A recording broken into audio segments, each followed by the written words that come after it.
Baby shark do do do do do, baby shark do do do do do, baby shark do do do do do, baby shark, mommy shark do do. Oh, sorry, forgot I was recording.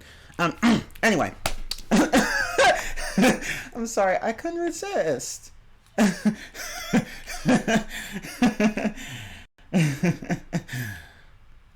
But anyway, see, I know I made people cringe. That's my job. I make people cringe. But anyway, hi everyone. I'm T-Roller15 and welcome to my general grammar Q&A. Yay! But yes, today I will be answering any question about grammar to the best of my ability. Unless it's something completely stupid and vapid like indirect speech, then forget it. But sorry, shade. I know, sorry. But yeah, any question. Grammar. It's with an A. God, get it right. No, I'm kidding. But I'm glad that you like that intro.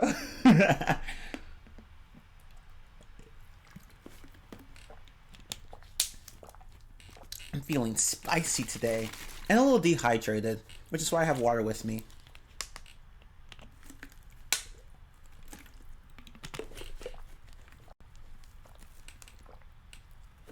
X Factor.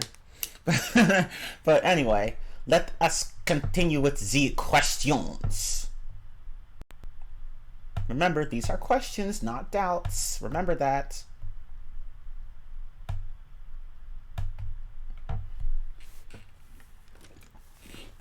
I love this guy. Danke. But yeah, go ahead and ask your questions. And yeah, if you notice, I went back to my original professional mic because I didn't have a mic stand last time, but I bought one recently, and it is so much better than my last one because now I don't have to attach it to a table. I can just use it anywhere.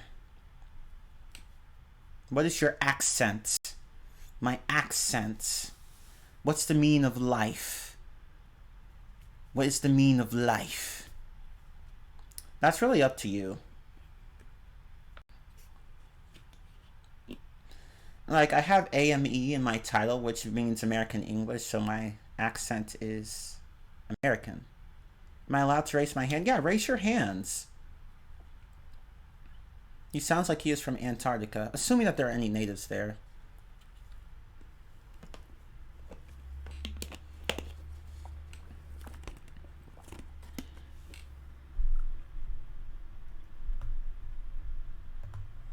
Have you a question? You have been invited to speak.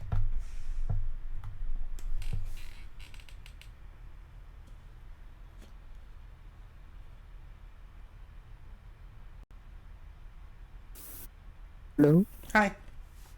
Can you hear me? Yeah, I can hear you. Is there any static? No. Okay. I was wondering if, the question is, what's the difference between was and where? Between what? Was and where? This one. I'm sorry, it's kind of... Oh, okay. Well, the difference is that they're just verb conjugations. So, like, what this means is that we use was with certain subjects and were with certain other ones. So, for example, the verb conjugation thing goes like, let me type it for you.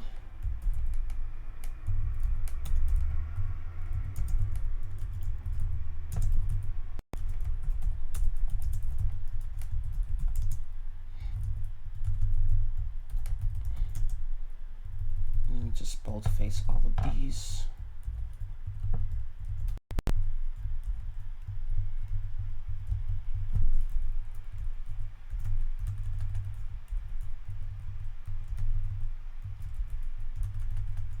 Okay, so in English, we say I was, you were, he was, she was, it was, we were, you all were, whatever, and they were. So it depends on who's the subject of the sentence. So Oh, yeah. I have a question. Another question. Uh-huh. What is the difference between has and had? Has and had, you said? Well, it's basically the Correct. same. Yeah, it's basically the. Well, actually, no. Actually, it's different there. Has is. It's again. It depends on the person. So, the only time you'd ever use it is if you have, like, he, she, or it has. But for everyone else, you use have. So, I have, you have, uh, we have, you all have, they have. So let me just type that out.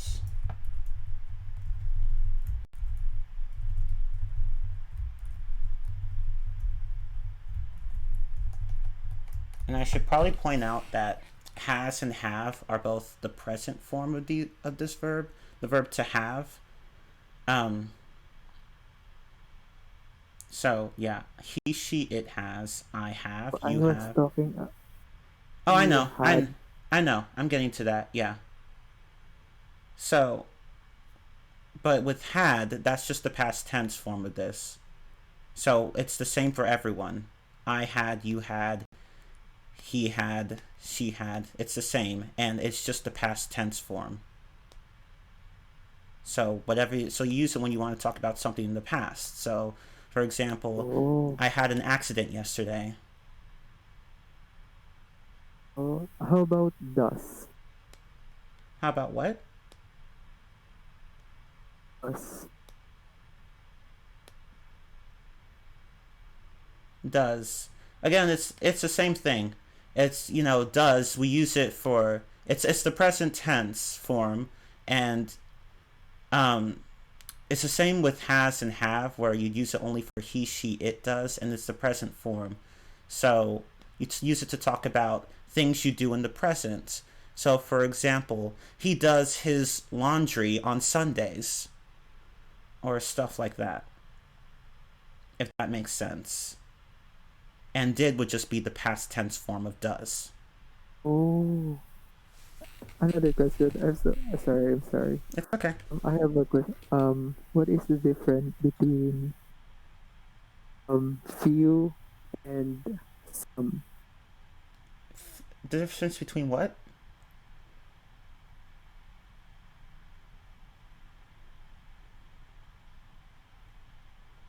Um, oh, few and some. Uh, well, few would just mean, some just means, few is like, some is like bigger than few, I would say.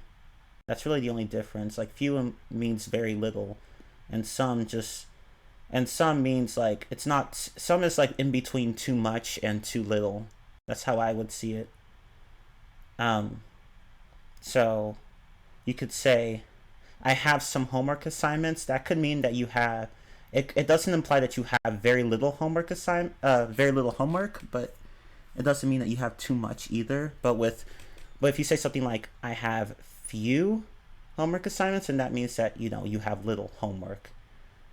Um, oh yeah, someone posted something here that explains the use of few really well. But yeah, basically Okay. few is just smaller than some. That's how I see it. Thank you so much. You're welcome.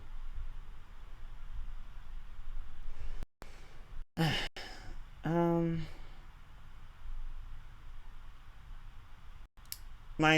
this class won't be longer than 3 hours. What's the difference between he has a few friends and he has few friends? That's actually a really good question. So I'd say the latter sounds more negative. Like, it sounds like this. I interpret the second question as he doesn't have a lot of friends. Whereas the first one is not necessarily negative. It just means that you know, he's got some friends. He has a few friends.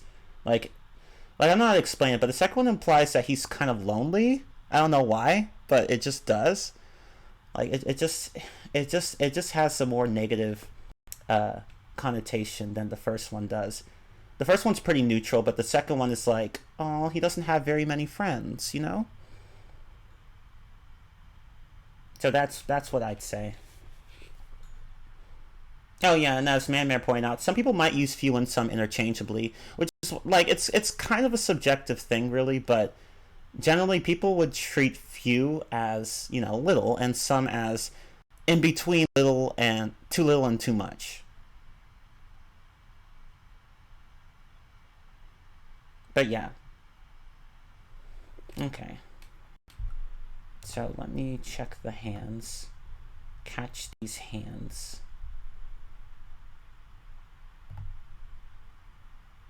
Well, you have to wait, Khalid. You have to wait because there are other people that are ahead of you. Well, really just one, but anyway.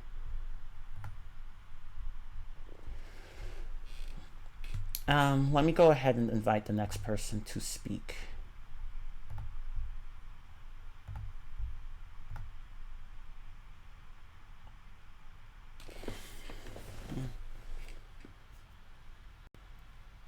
Hi, Hi. can you hear? Yes. Can you explain about the difference that, these, those, these? Oh. I have some difficult. Okay.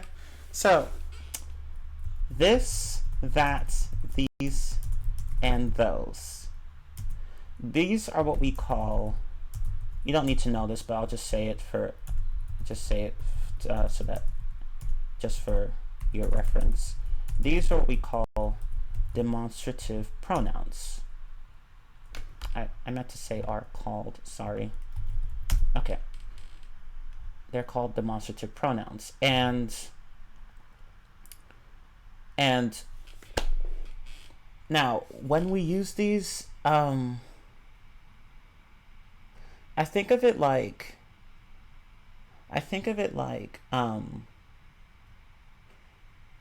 here, actually, hold on.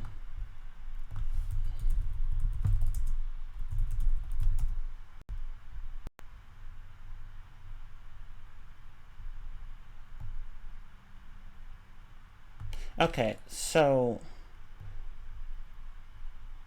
the official definition, let's see.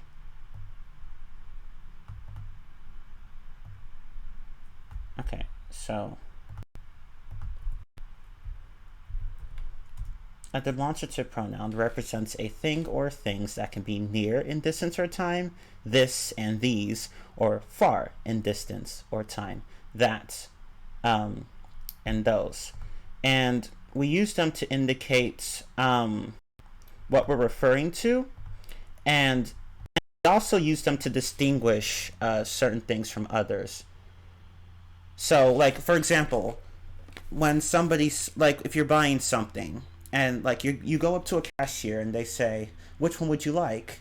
And then you point to one, like, what product or whatever, and you point to a product, and then they're like, do you want this one? And then you say, no, I want that one. Oh, okay, so you want this one over here. Yes, I want that one.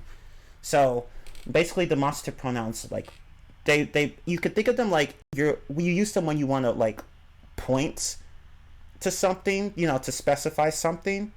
So I have this or I have that. And again, they're with distance or time. When they're near, you use this and these.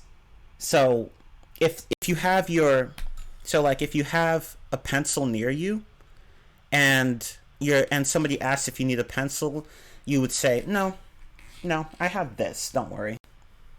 But if it's far away from you, you'd say, like, no, I have that over there. And with these and those, they're just plural forms of this and that. So let me type that.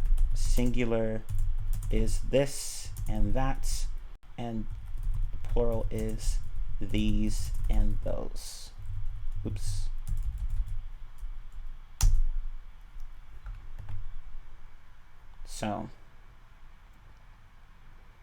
So with those, so you could say I have these pencils, meaning that, which would imply that the pencils are near you, or I have those pencils. Like for example, if you're in a grocery store, and you say, "Oh, I have those pencils," which would imply that the pencils you're pointing to are far away from you; they're not close to you. So it depends. So with these pronouns, it depends on the distance or time, or, and of course whether or not they're singular or plural. So I think of them like I would think of them like I would call them the pointing pronouns, because when you think about it, you point when you say these words. You tend to point to whatever it is you're referring to. I have this, I have that, I have these, I have those. So I think of them like that. I hope that explanation helped. It's kind of hard to explain this concept. It's something that's better illustrated than, explained, but hopefully. Oh, you get it? Okay, good. Oh yeah, there you go, man bear, see? Oh, what's the difference in pronunciation between these and this? Well, one is a long E sound, and one has a short I sound. So these, and this. I mean, they both have that voiced TH sound, the th sound, but these, that's a long E sound. This is a short I sound.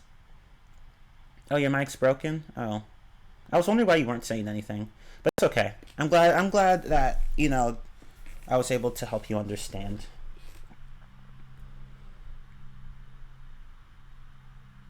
Yeah, and as Maggie pointed out, these, it has a Z sound at the end, whereas this has an S sound. So not this, no, this, and not these, no, these. Yeah, I record all my classes and upload them to my YouTube channel.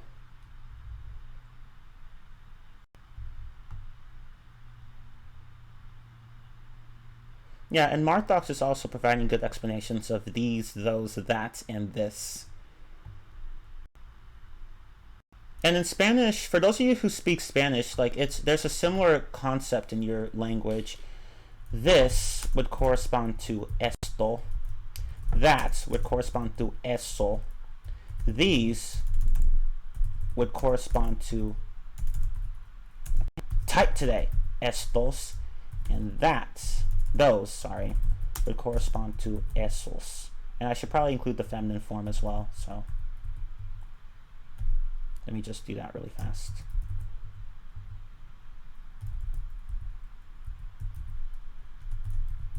I can't type today. I really cannot. Okay. There. So it's like that. And I should also point out that these pronouns can also be adjectives as well. So they can go in front of nouns. So instead of saying I have these, you could say I have these pencils. So in the first sentence here, these is a pronoun. But in the second one, these is an adjective. They're both demonstrative though. So let me just type this really fast. Oh, thank you, Vonsi. I try not to speak with horrible Spanish, because who wants that?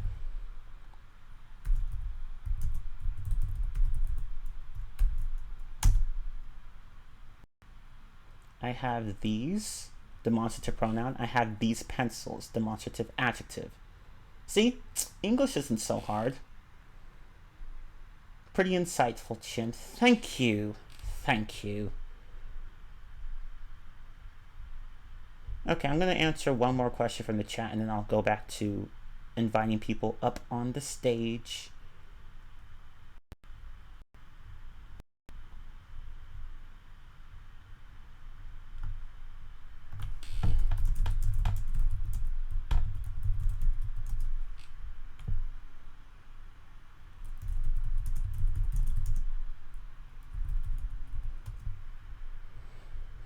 Okay, Oh, well, Maggie already answered it. Never mind. Okay. What is the difference between he has been playing the guitar for 10 years and he has been playing the guitar since 10 years? Well, the second one is not grammatical. And this is a common issue with people that foreigners make. A common issue that foreigners have, I mean. A mistake that they make. So he has been playing the guitar for 10 years is the only standard way of saying this. Since doesn't work. Now, if you said something along the lines of he has been playing the guitar since 10 years ago, that could work. Well, actually, I'm not so sure about that. I mean, I guess that technically works, but that sounds weird. We would just say he has been playing the guitar for 10 years. Or he started playing the guitar 10 years ago. Something like that. And has since, stopped playing ever since. Yeah, exactly. The second one should have a go at the end of it. Ew, I'm sweating. Gross. It's too hot in here. Shit. Sorry, hold on. Fuck. Okay. This cord on my fan always breaks off. It's annoying. Okay. Okay. Let's see. Let us see.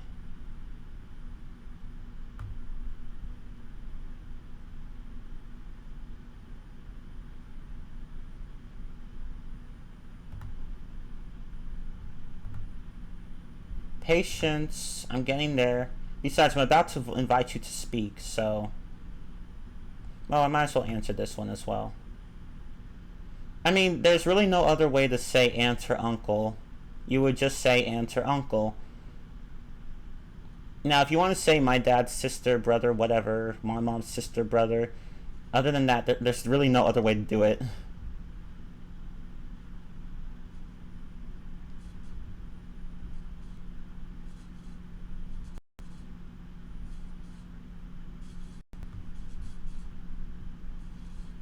Okay, but let me just go ahead and invite you to speak.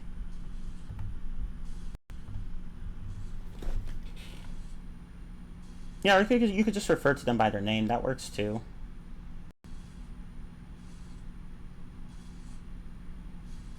Hello? Yeah, hello? Hi. Yeah, hello. Yeah, I've asked this question like to too many people. Actually, I've been searching for hours, but I didn't find any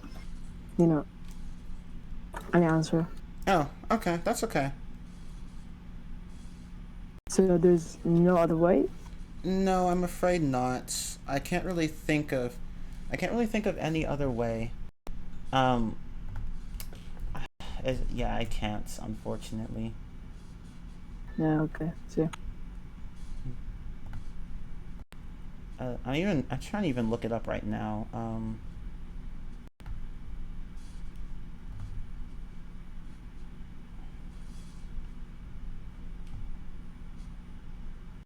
Or, I mean, yeah, you'd have to say the sister of one's father or mother, or the wife of one's uncle or aunt. Let me check the thesaurus. Actually, I'd be surprised if there truly was, an actual synonym for this word.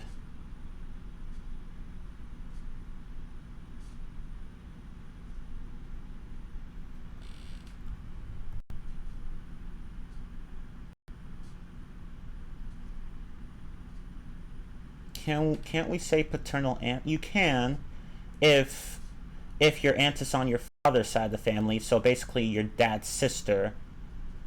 And of course, if she's on your mom's side of the family, she would be, your mom's sister. She would be your maternal aunt. You can say that as well. I was actually going to point that out, but anyway.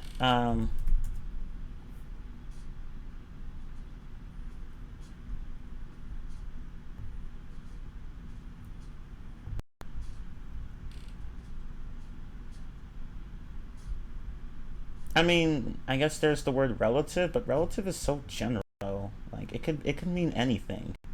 It could even mean anyone within your immediate family, your nuclear family. So, but yeah, there's a way to say it. Nuclear? My family's going to blow up? Well, I mean, figuratively that can happen. Literally, that would imply that someone's trying to. No, I'm kidding.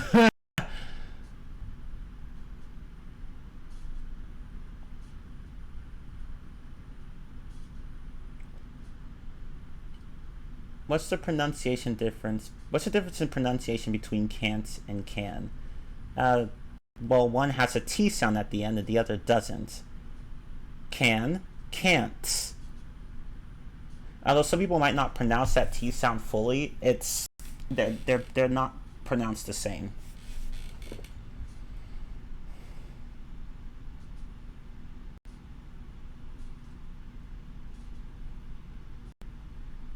Yeah, exactly. It's a nuclear family. It's your immediate family, like your mother, father, and your siblings, aka your brothers and or sisters.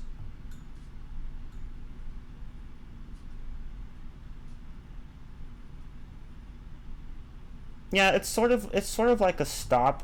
With some people, it's like a stop, but with others, it's an actual T sound, a hard T. Like someone can say, I can't. Not I can, I can't. I can't.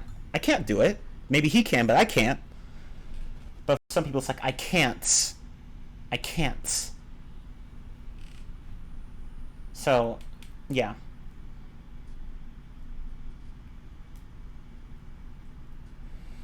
But anyway, oops, shoot. Difference between then and after. Well, okay, so, well, that's. How do I explain that the difference between then and after?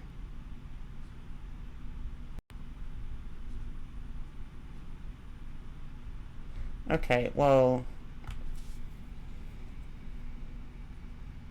I don't know how to explain that one because they're both very different words, but they are used. Yeah, they're both very different words. I mean, it's just. I mean, like when you think about it, the concept's similar, but they're both used very differently.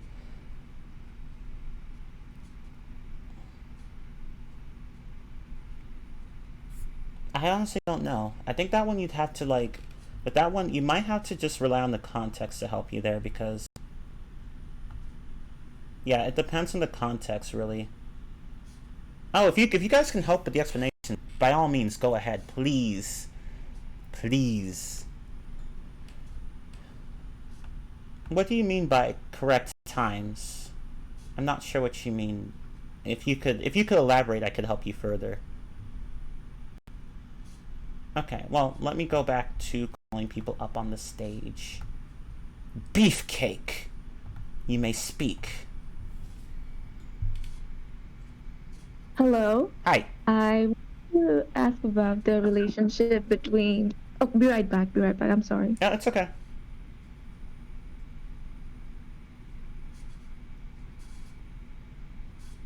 What's the pronunciation difference between then and than? Then, than. Then, then, the, and, than. Like it might be hard for some people to hear, but they're two different vowel sounds.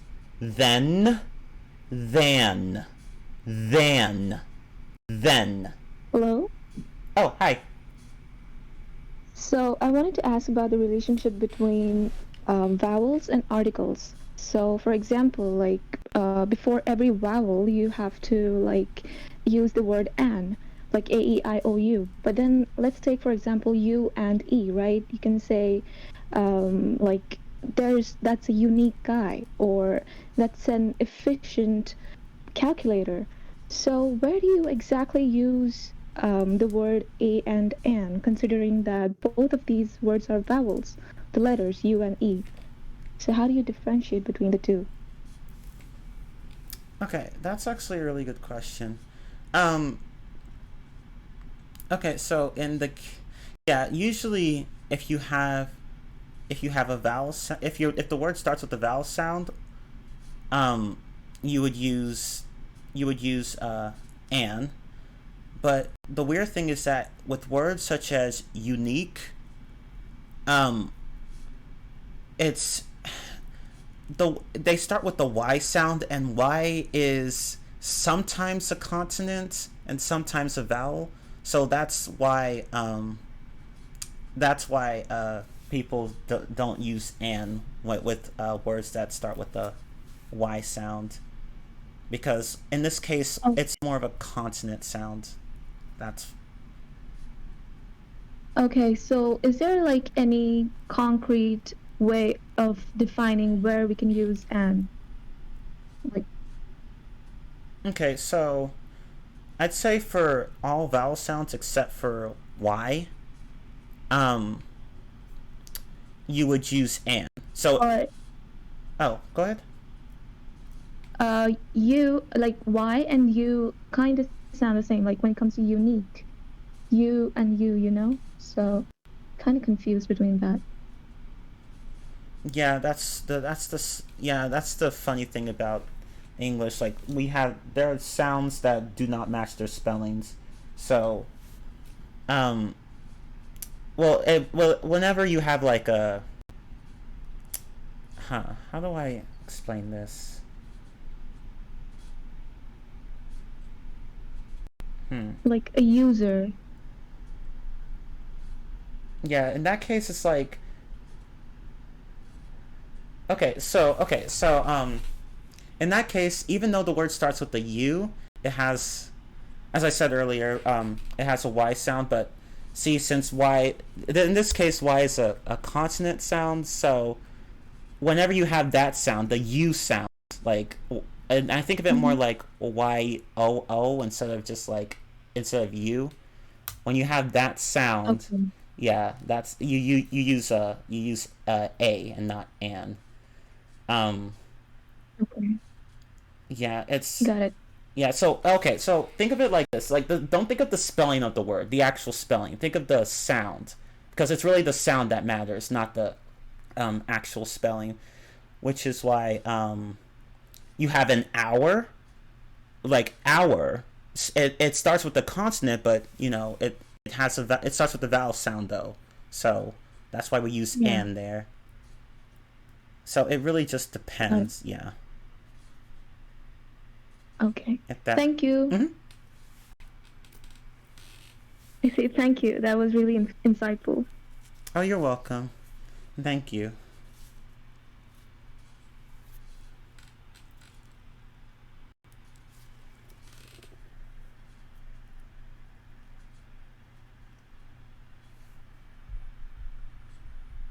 Yeah, that was a hard question to answer. I wasn't trying to. I wasn't trying to repeat myself because, like, I understand the issue. It's like, in this case, with words like unique and user and use and all that stuff, like, since it's a Y sound, not really a U sound. Um, well, actually, well, actually, no. I'm sorry, that's not right. Well, English is stupid, but basically, yeah, think of it as a Y sound. So don't, So yeah, just with sounds like that, use "an." It makes no sense. If it still doesn't make any sense to you, just learn how people use the article before the word. That's what I would do. Just learn it that way.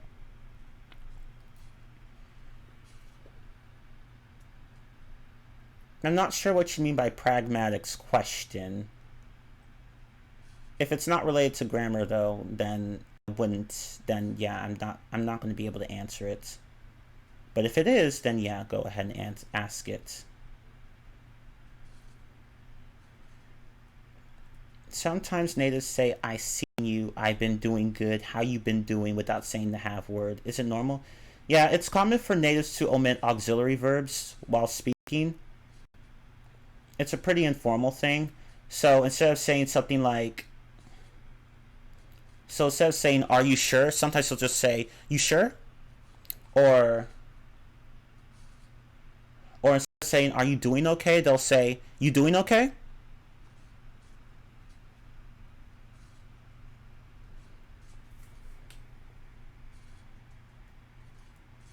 I don't know if it's related to grammar or not. Is it wrong to use contractions like I've, he's, etc. in the formal letter? Absolutely. Absolutely. Don't do it. Just don't do it. And if you've ever taken a university class on writing, they drill this into your head. It's like, don't do it. Just don't do it. Contractions should be like, if it's an informal letter, like say you want to write to your mom or something like that, that's fine. But if it's a technical report or a business letter, don't do it. Just don't do it. Or an academic essay as well. Again, don't do it. Just don't do it. There are times and there's a time and place for informality, and that just isn't one of them.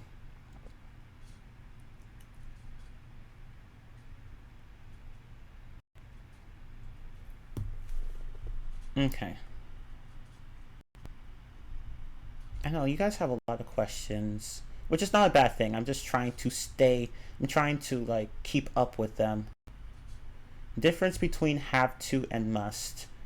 There really isn't much of a difference. Although I'd say must sounds a bit more formal, at least in certain contexts.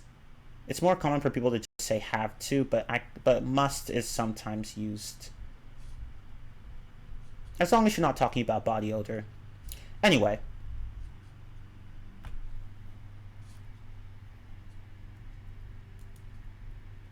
Because means for that reason. That's what it means. It means for that reason, or due to the fact that. That's what because means.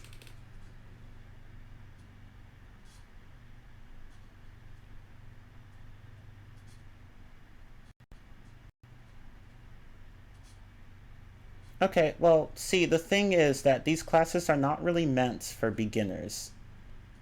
So, and I'm not sure if I made that clear enough, but these classes aren't really meant for beginners. So, um, like, as some people, like, you're kind of expected to keep up with my rate of speech. And I can try to speak a little more slowly, but these classes were meant for intermediate and advanced students. Okay, let's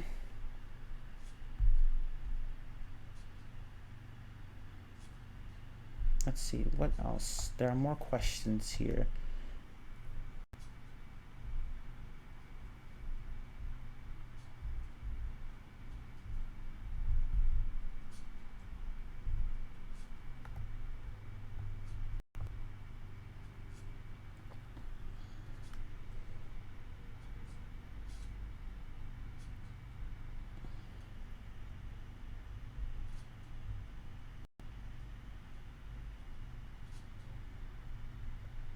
Okay, so somebody oh, well, actually, no, that's not related to grammar, unfortunately.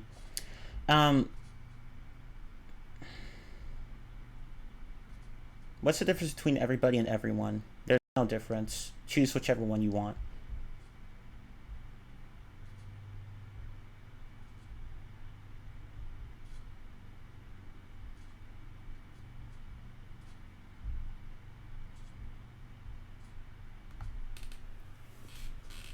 Well, I can't really stop beginners from accessing these classes, so that's the thing. Now, if you're a beginner and you can keep up, fine. I'm not saying that you can't join the class. I'm just saying that I don't recommend that you join the class if you're a beginner.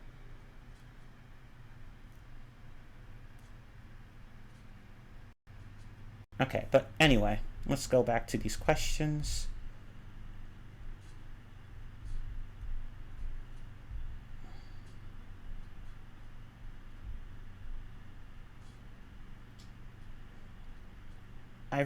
I read before that I've is used in American English different than in British English, for example. I've had a lot of homework. I've had a lot of work on the weekend. I have a question. This one is more British, I think. It is pretty British. We Americans not. As someone else pointed out, we Americans really wouldn't say I have a question. We would just say I have a question. We wouldn't say I have a question. That's more of a British thing. We also wouldn't say something like I haven't the slightest idea of what you're talking about. We would just say I don't have any idea of what you're talking about. Something like that.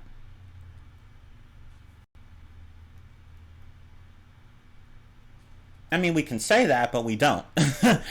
We just don't. Why? Because this is America. It's America. This is how we speak. What is the name of your YouTube channel? Oh, someone already posted it. Thank you. Ich danke dir.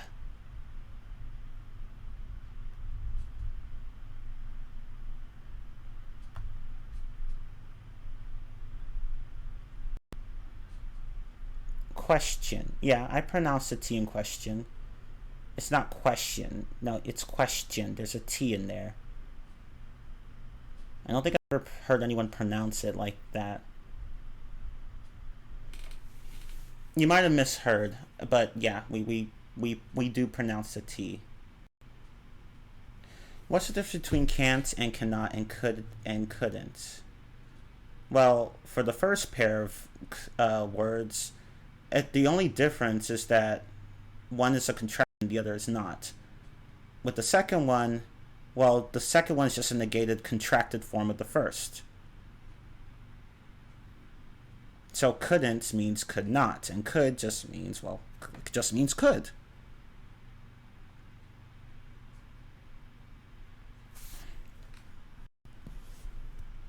I mean, you can choose any dialect you want. You don't have to choose American English. It depends on where you're going to live and what you're going to do. Yeah, where you're going to live and work. It depends. That's really up to you. If you're going to live in England, learn British English. If you're going to live in America, learn American English. But anyway. Okay, well that's different. You pronounce the T like a CH sound. That's fine too. But no one would just say questions like with just an S sound.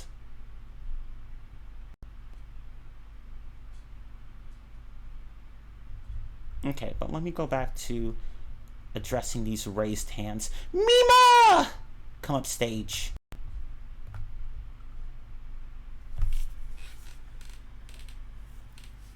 Hello. Hi. You sound so happy.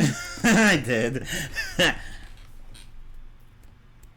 So, due to some things, this year I'm a freshman in university and I don't have English as a subject. Oh. So I'm thinking about like self-studying and I have this like gut feeling. So anything about English, I just go how I feel about it. But because when I started learning, I don't really learn the rules a lot. So I don't know them like by heart. So I want to ask if I should go back and like learn them all, like just sit on it and learn them, or if I just continue to like trust my gut feeling. If I want to like be better at English. That's actually a really good question. It's honestly depends. If you plan on teaching English at the advanced level, then of course you will have to go and learn that stuff. But if you don't want to, or don't, then you don't. Then honestly, I would just say no. You don't need to. If you, yeah, like you seem to be doing just fine without it, so I don't see why you should go back and do it. It's really up to you. I don't think it's necessary, but if you want to do it, and of course it could also help you better explain the language, but again, it's all up to you. I don't think you need to do it. When you said if I wanted to teach it, I actually remember that I wanted to be a teacher. Oh. But like that's English for math. But like then I stopped because I like kids so much, I guess. So. Okay, I see. Well, Well, at least you answered that. Yeah. honestly, I think you're fine where you are.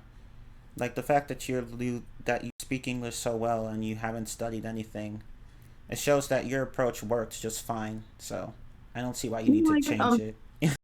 Yeah, I did study some, but like it wasn't like, well, I had a C. Well, we don't have A to F grade system, but like I had bad marks from English. Maybe it was teacher, I don't know. But then I started to like watch um anime or read books and stuff. So that's, and I like to talk with friends from abroad or play games with them. So like that's my entire like English learning stuff. I learned more from school. Yeah. Honestly, that's really how people should be learning it. Like the grammar should come second, not first. So yeah, it's good that you learned it that way. So you were studying, but not like the traditional way. Yeah. I remember I was having an argument with my old English teacher about grammar. She studied it for like 5 years at college or university to be a teacher, and I'm like there, 16 or 17, like no, um, I know better. I read a book. It, it was kind of funny. I think it was that if you prefer something more, then some Americans or somewhere say that I prefer cats over dogs and stuff, but like I'm used to, I prefer cats more than dogs. I never used over, and we really didn't get it. So like that's one of the things we argued about with the teacher. So Oh. mm. Wow. Well, I mean, you're not you weren't wrong. I mean, you did know better. So, Yeah. and Trying. yeah, and you are one of the prime example. You are one of the people that shows that you know grammar can be beneficial to learn a language, but it is not necessary. So, yeah. Yeah, I don't know grammar of my own language, and I know how to speak it. Well, let's say I don't know that well. Yeah. Sorry, hold on. I have to. I'll be right back. Sure.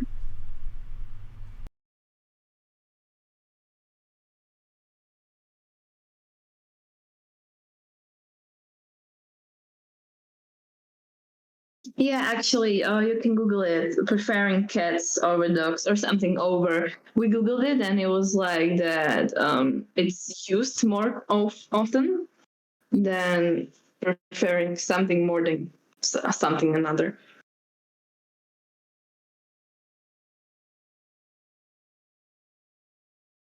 What is it? No, I'm actually a cat person, so like, yeah. I actually have some at home right now. Right now, I'm at the dorm because I came to school. But like, yeah, we have like three at home. Anyone have questions? I'm back now. But yeah, if you guys want to ask her a question, that's fine. I'm gonna overtake your class. Oh, don't worry. No. Uh,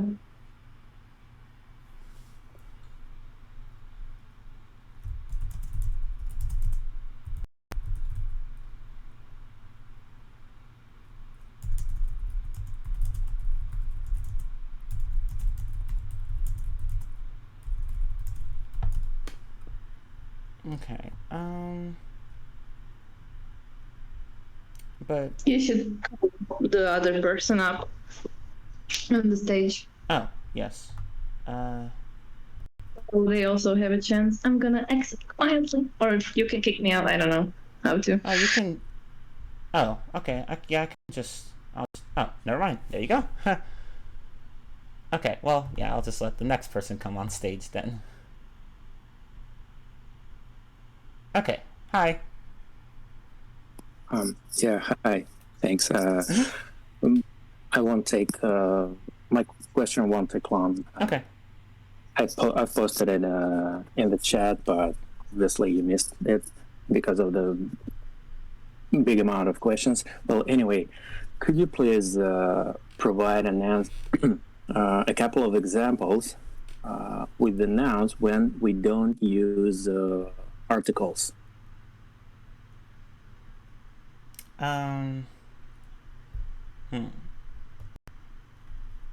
Well. Seriously, I realize when we need to use an article before a noun, like a and the, but I'm a little bit frustrated or I don't know confused when it comes to situations when you don't need to use an article at all. Like when we're talking about something specific, right? And it's in plural, we use the. But according to rule, again, when we're talking about something, not something specific, we're supposed to not use an article. And I'm a little bit confused. Like, what's the what are the examples? That's my question. Okay. I think it largely depends on countability and on whether or not it's a set phrase, and among other things. Maggie actually posted a really good explanation here, but I can provide some examples where you would not use an article. So if it's something like this, let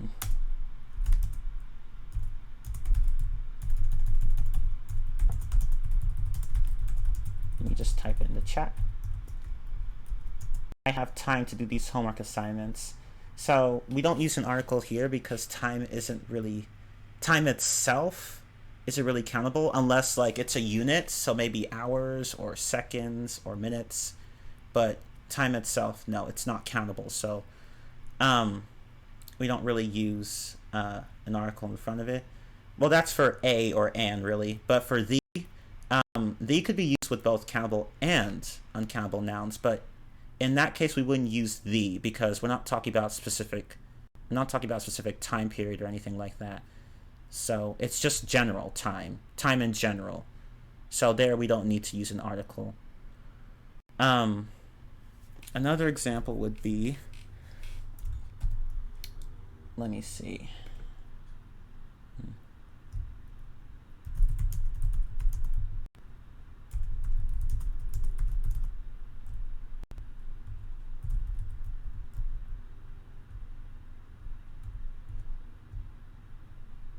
So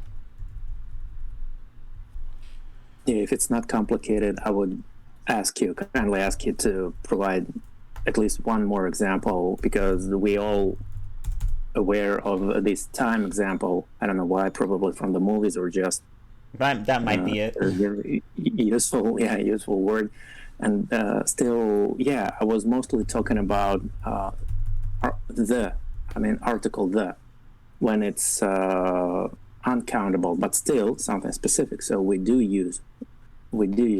I'm trying to.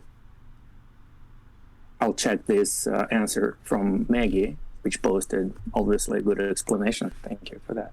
But still, if it's okay, could you please provide something some more example, at least one? Yeah. Please. I mean, except time. Yeah, no problem. Actually, there's one more. Here, let me show you an example where you can put the article in or you could take it out. So let's try that.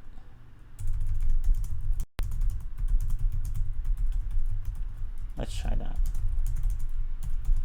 Because I know how frustrating articles can be, so let me see if I can try to explain them. Okay, so I have two sentences here. I have to go to the school. I have to go to school. Both of these are fine. And school doesn't need to have an article in front of it, but you can put an article in front of it. But the difference is that with the first one, you're talking about a specific school. I have to go to the school. But with the wait, did I say the second one? I meant the first. But for the second sentence, I have to go to school. We're not talking about a specific school. We're just talking about school in general. So I have to go to school, or I have to go to class, or whatever.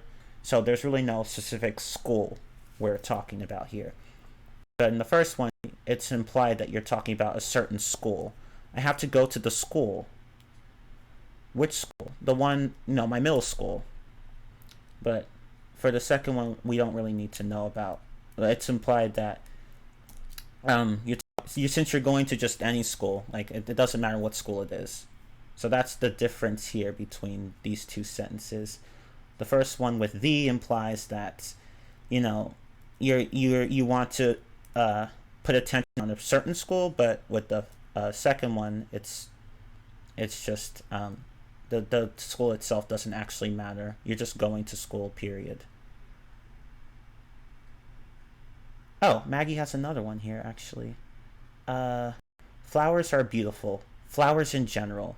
The flowers are beautiful.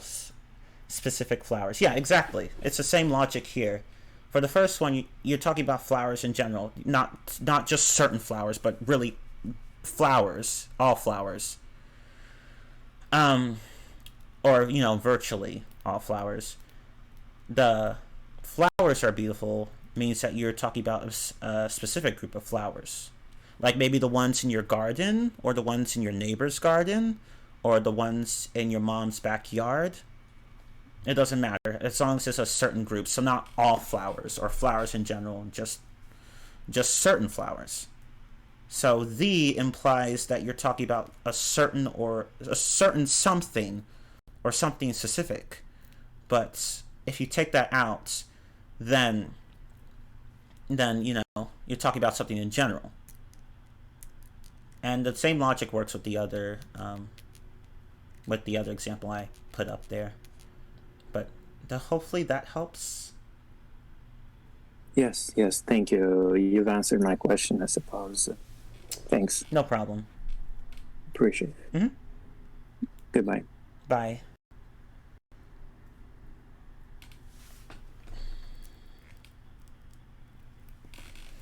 Yeah, if you come from a language without articles, say Russian, these can be really hard to grasp because you've never had any need for them.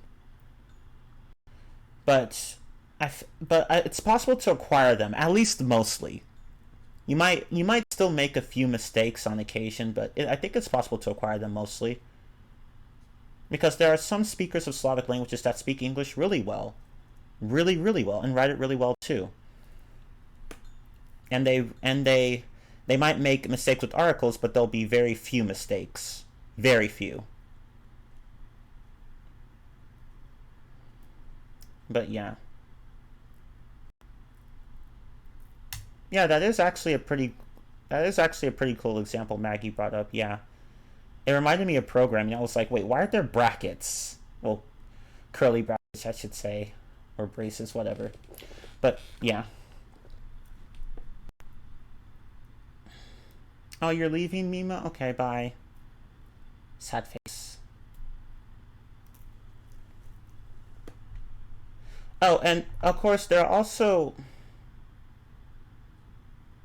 Okay, so another annoying thing about the article the in English is that there are actually times where you could put it in or take it out and the meaning wouldn't change at all. So for example, you could say, I play guitar.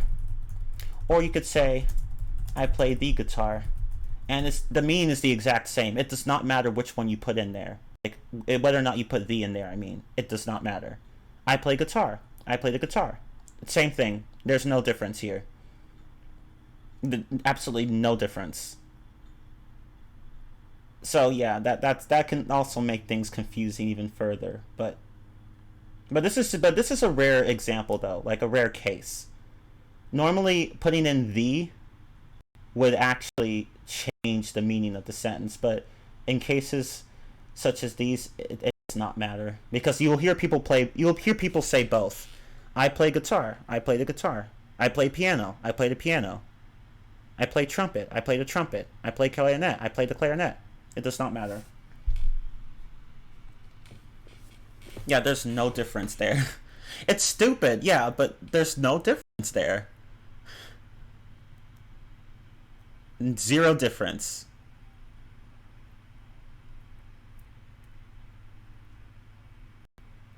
Zero difference. Oh, and there's another example. Oh, actually, no. It's not appropriate. It's a good example for the concept I'm teaching right now, but it's not appropriate because it has this curse word in it. I could censor the curse word, but I don't want to take that risk, so forget it.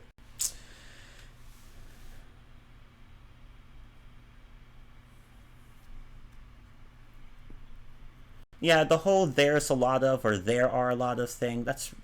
Honestly, it should be "there are a lot of," but honestly, I don't. To me, it does not matter which one you use. You will sound native either way.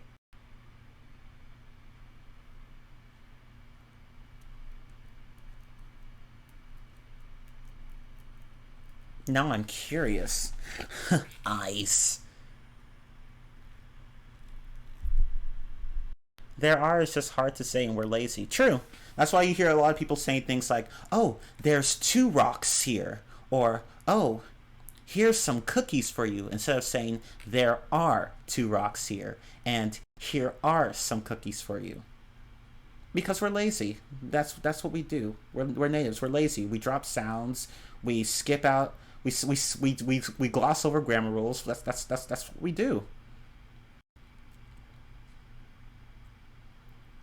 Just speak English incorrectly and you will sound native. I know you're joking, but imagine if some people actually took that idea to the extreme, and then it's like they don't sound anything like a native at all, and it's like, yeah, I would go back to grammar school. No, I'm kidding.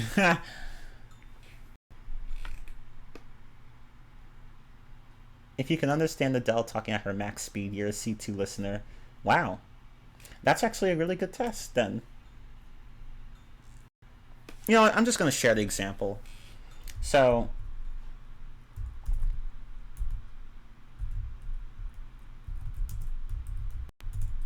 but don't worry, I will censor it. So,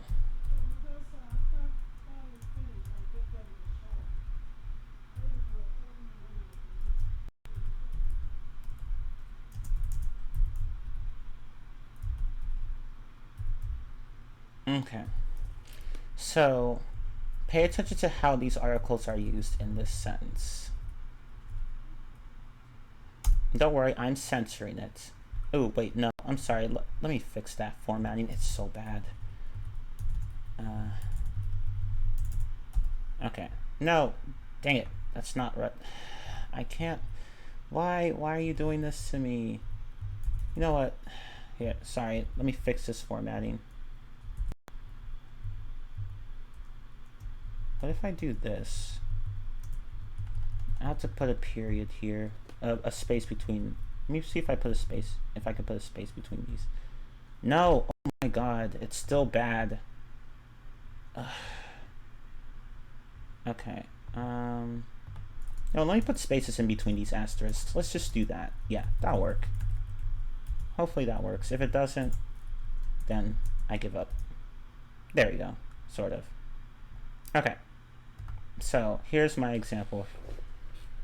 So when you say someone is the S word, like he's, the S word, it means that he is bad at something. So he's bad at math, or he's bad at playing the guitar, or he's bad at reading.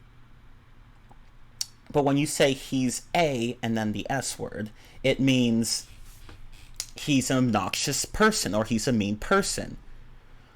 But he's the and then the S word means that he's awesome.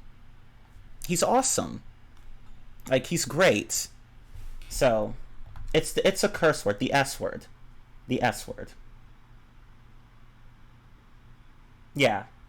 It's synonymous with the word. Oh, you get the idea. Yeah. Yeah, see? So do you see how articles can actually change the meaning here? Oh, he's like, so like, going back to my examples. He's the S word. He's S word, so as in he's just bad at doing something. He's a S word, meaning that he's a mean and obnoxious person. But he's the S word, meaning that means that he's awesome. And you often hear people say things like that when referring to music. So when you say, so someone could say, wow, this album is the new, and then the S word. And you get the idea.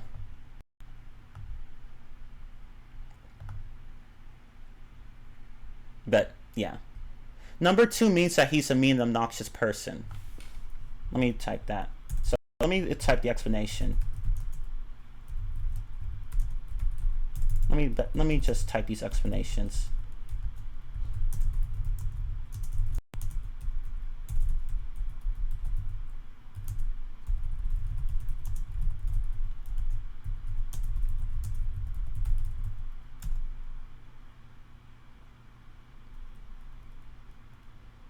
I did not mean to reply directly to you, my bad.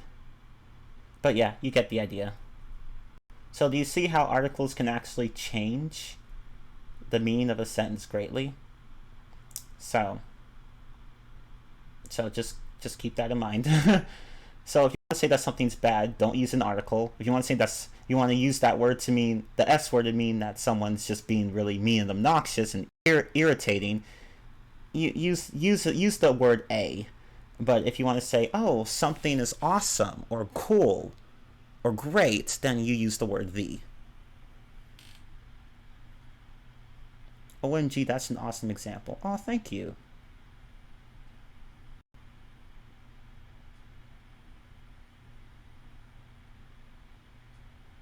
Ooh, I'm telling. How to pronounce disappointment and congratulations. Disappointment and congratulations. There you go.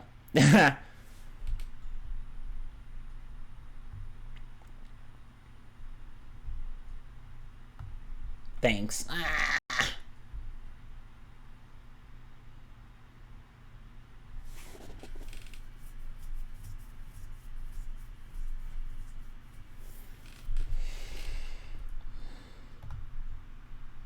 Let me change this a bit. Is it someone and I or someone and me? Or do we use both? It depends on the context. Context. It depends on the context. Oh yeah, that's right. You asked about prepositions at the end.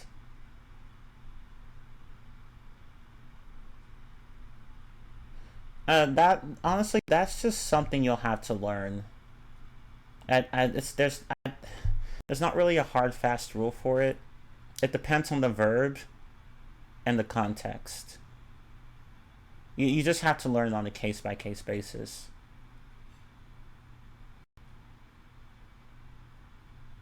So basically, like, for example, there are so many flavors to choose from. I don't know which one to choose. In the first one, we use from at the end of the sentence, but in the second one, no. And I can't really explain the logic because prepositions in general are just, they often don't make sense. So it's going to be hard to explain that. Although I guess, actually, I think that one can be explained a bit. So perhaps the first one imply. Actually, never mind. I don't know how to explain that one.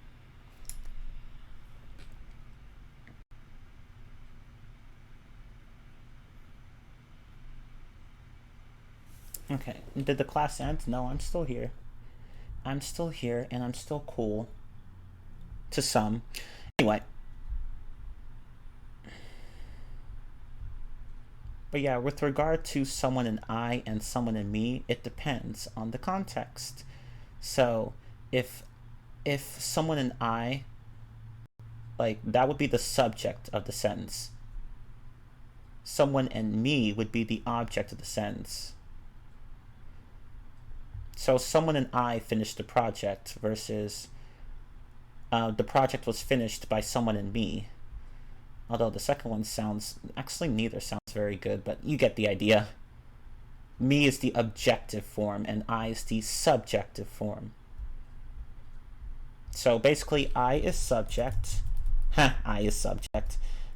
Me is the object. Are you a native speaker? It depends on the context. Me no speak English. No, I impersonator. I impersonator. My bad. My bad. I did I did a mistake. I sorry. I sorry.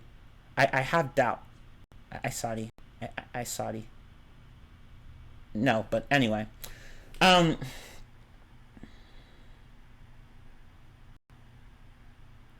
Let me go ahead and I don't speak English either. I speak American. I speak American too. I speak American too. I speak it too. But yeah, let me catch these hands that have been raised. You may speak. Hi again. Hi. So I wanted to ask about questions. So for example, someone asks you, "Didn't you go to school today?" So how do you reply to it? Yes, I didn't go to school today, or no, I did not go to school today. Like, is it positive or negative? That's actually a really good question because questions like that, Yeah. yeah, they're negative, but you you have to reply to them in ways that don't really make much sense. So, yeah, you would say yes. Okay, so you could say two things. Yes, I went to school today, or no, I didn't go to school today. So that's how you'd respond to Okay. that one. Yeah. Okay. Thank you. Uh-huh. Thank you. You're welcome.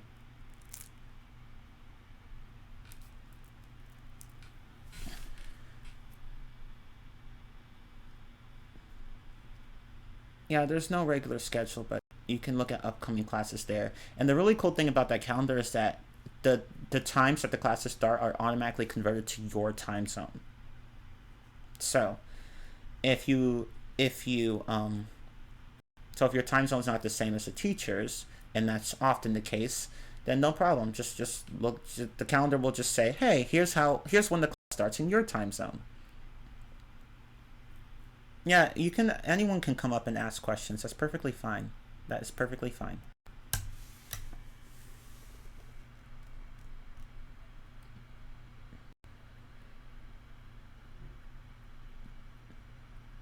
Oh, see, Lucas. Lucas with these receipts. Look at him.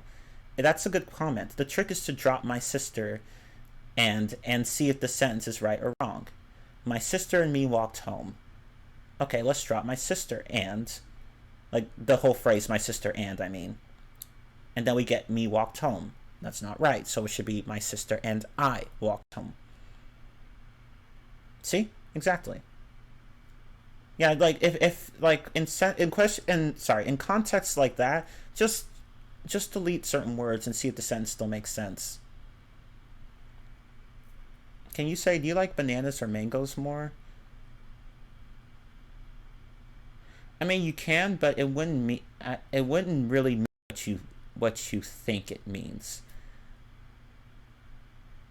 Um, you A better way of asking that question would be, do you which one do you like more, bananas or mangoes? I mean, I get what you're asking with that question, but that's not the best way to phrase it. Although some people would say that probably, and we'd still understand what they mean. So you can say that, but it's not the most precise way of saying what you want to say there.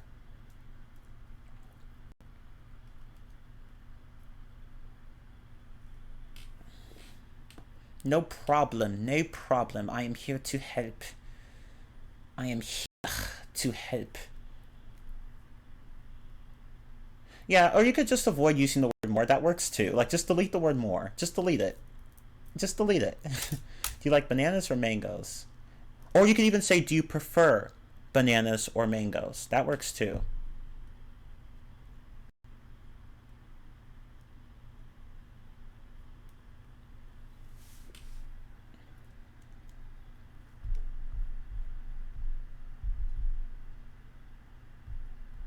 I'm gonna go ahead and go back to these hands. I'm catching all these hands today. You may speak.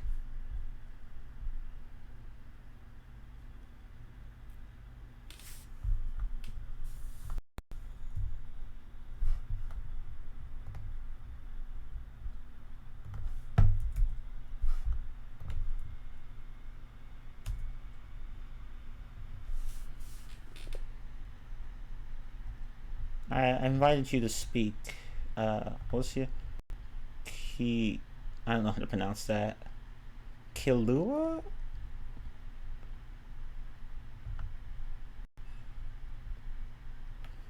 Can you talk fast English like rappers? How do they do it? Some people are just really good at speaking clearly and quickly.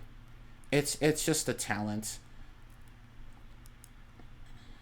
Yeah, and it does take practice as well.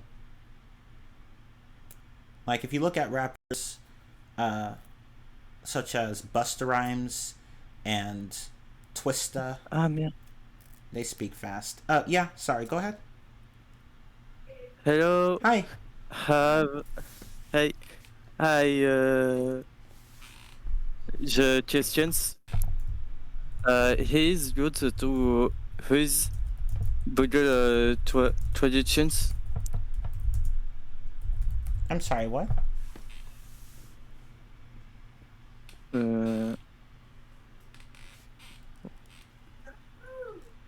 Oh. Is it good to use Google Translate? That depends. Okay, so Google Translate is not perfect. Sometimes it's good What? and sometimes it's not. Like sometimes the translations that it provides are too literal and unnatural. So if you want to use it to translate a simple sentence, then it's fine. But Yes. if it's like a full paragraph or an essay or a story, then no, don't. Just use you can use Google Translate, but don't use it too much. And yeah, DeepL is a better translator. And I'm sure there are other better ones, but yeah, Google Translate, it's not bad, but it could be better. But yeah, it's fine. It's fine to use Google Translate, but only for simple sentences. Sorry for my English. It's the first my lessons.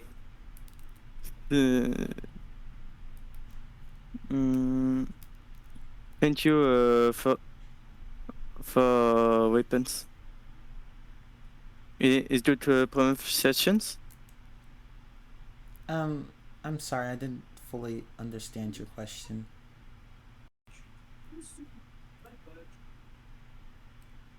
It might help if you type in the chat. That could work instead if you want to do that. Or you could try asking me again.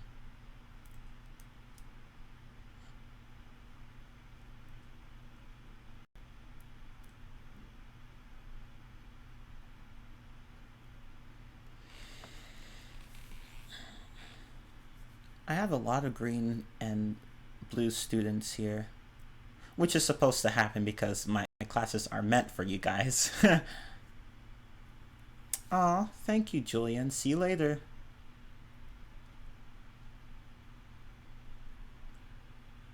Okay, I see you left, but that's okay.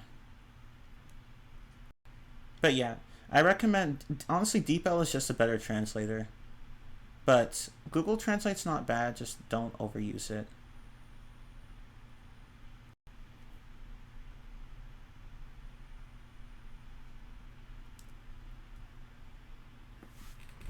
let me go ahead and allow Tutti Frutti to come to this stage.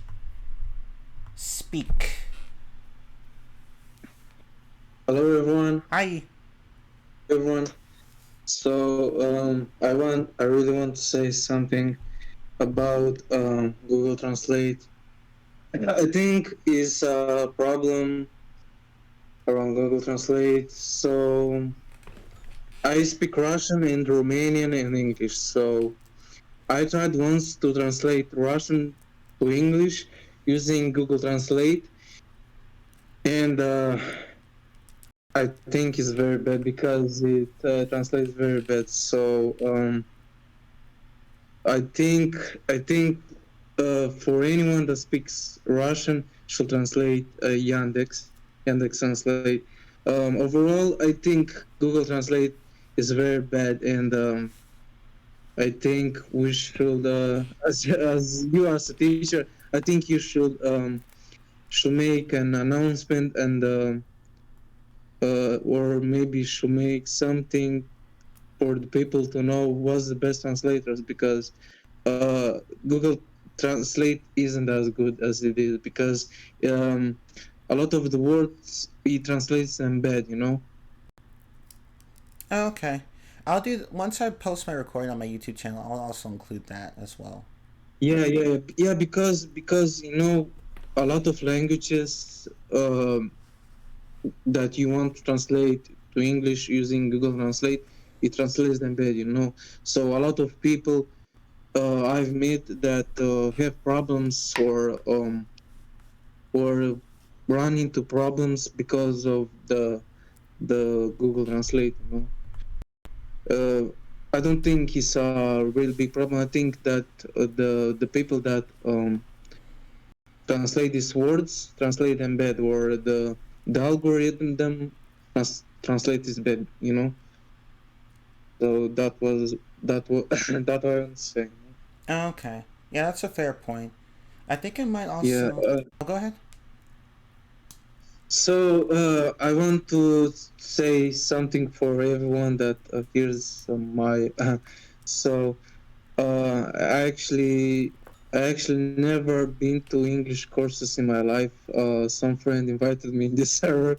Uh, I for everyone that wants to learn English, I suggest you to watch movies with subtitles, or watch YouTube videos with subtitles, because that was the best method for me to learn English. And I think movies is the best because there's a lot of conversations around people, and you actually learn how to talk. You know, uh, how to use the proper words, the accents, and a lot of slangs you learn. You know. Yeah, that's a good method of learning it. Yeah, but I'm actually the actually live in Republic of Moldova. It's a tiny country in Europe. Um, I want to say that not many people know English, and I think that the school isn't providing much information for the kids to learn English. You know, I think the school system is kind of rigged. You know, because um, doesn't teach you much English. I think this server is a big importance for people to learn English, and I hope everyone will learn English online, because that's the way, that's the best way that I learn English, and I hope everyone will learn English and improve their knowledge. Yeah, I agree. Thank you very much for that comment. Yeah.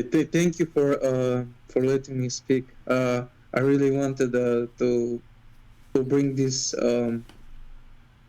um this ideas that I have. Not actually ideas, but they problems. uh, yeah. You're welcome. Thank you, everyone. Yeah, you actually brought up a few good points. Um, And yeah, this class is mainly about grammar, but I don't mind answering a few things that are unrelated, because I mean, at the end of the day, it does involve learning English. I think the quality of Google Translate depends on the language as well. I think Google Translate works better with some languages than others. I don't think it's that bad with Spanish, but with Russian, yeah, just no. That could just be me though. I don't know. I don't think it's very consistent. And it really doesn't help that only some languages have like a, the option to like hear the audio of a sentence that's translated. But yeah, there are other translators out there. Google Translate isn't it's not the worst translator ever, but it's not perfect. So I would use it sparingly. That's probably the best advice I would give you guys. Just use it sparingly. If you just need a quick translation, then that's fine. And if it's a simple sentence, then fine. But otherwise, there are better translators to use.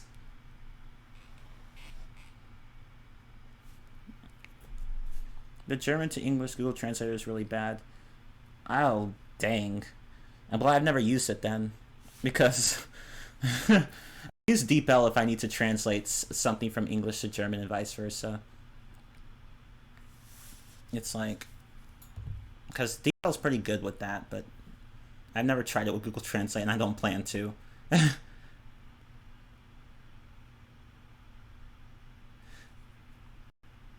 But yeah, like there are really any you can consume any media in your target language, and that'll help. Movies, video games, TV shows, podcasts. And of course, you want to listen to content that you mostly understand so that you can actually acquire the grammar more easily.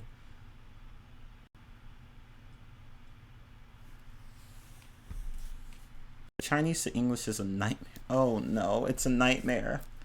Dang.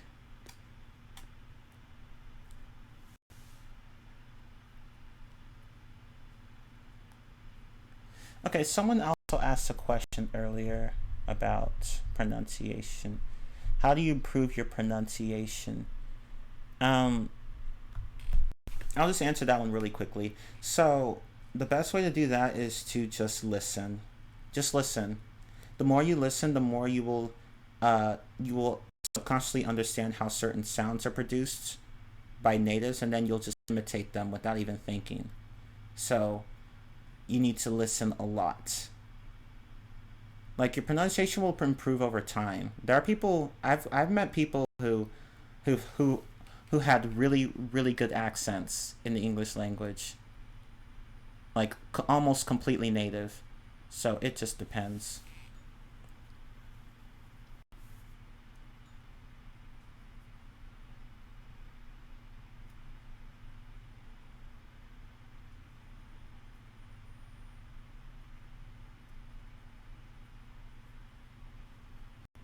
But hey, I mean, Google Translate can make for some really funny translations.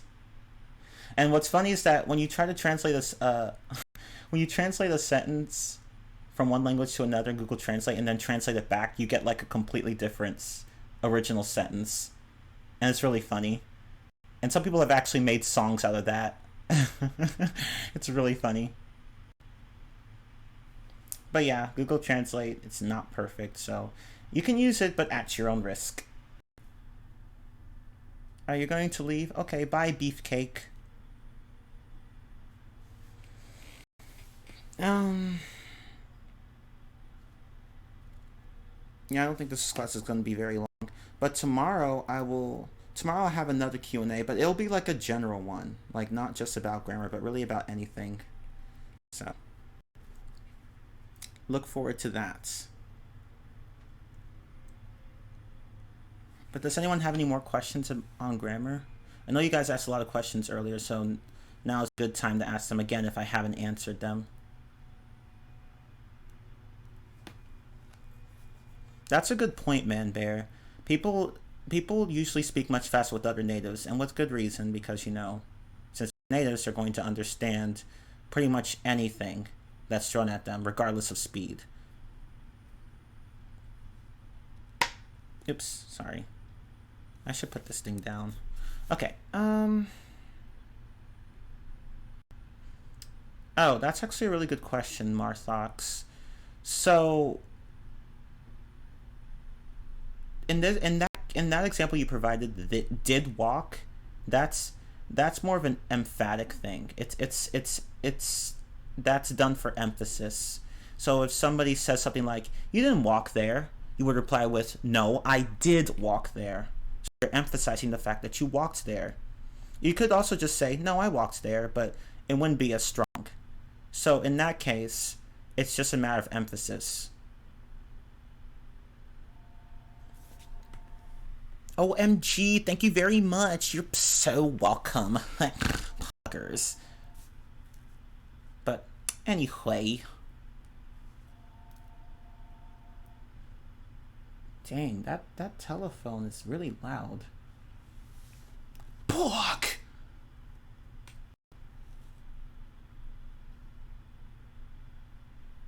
You have struggled with that too much. Yeah.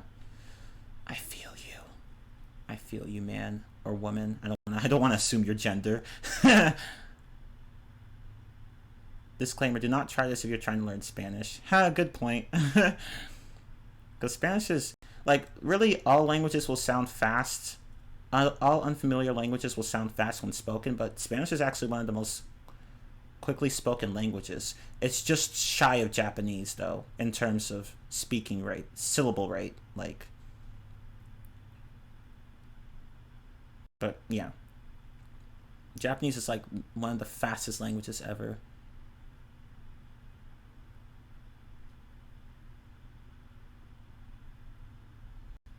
But let's see. Wait, how many languages do I speak? I speak American, more American, and a little bit of American. No, I'm kidding. No, I speak, yeah, in English.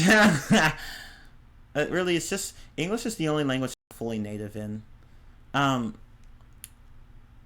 I'm B2 in Spanish in terms of comprehension and speaking. And with German, I'm A1. I do have a language, another language in my family, but it's my heritage language. I can't really speak it or understand most of it even, but I can recognize when it's being spoken. And I do have some basic vocabulary, but that's really it.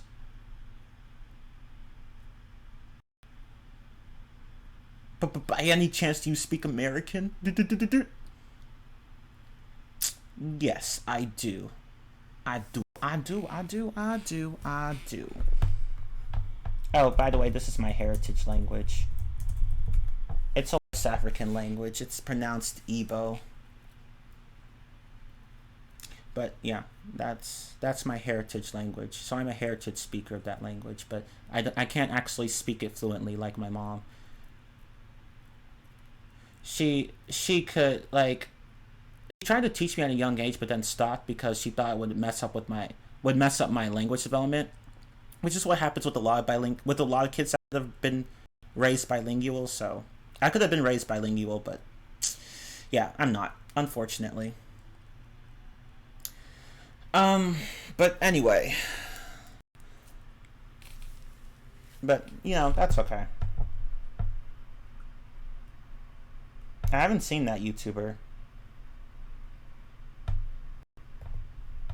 Okay.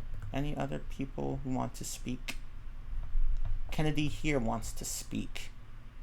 You shall speak. Speaketh.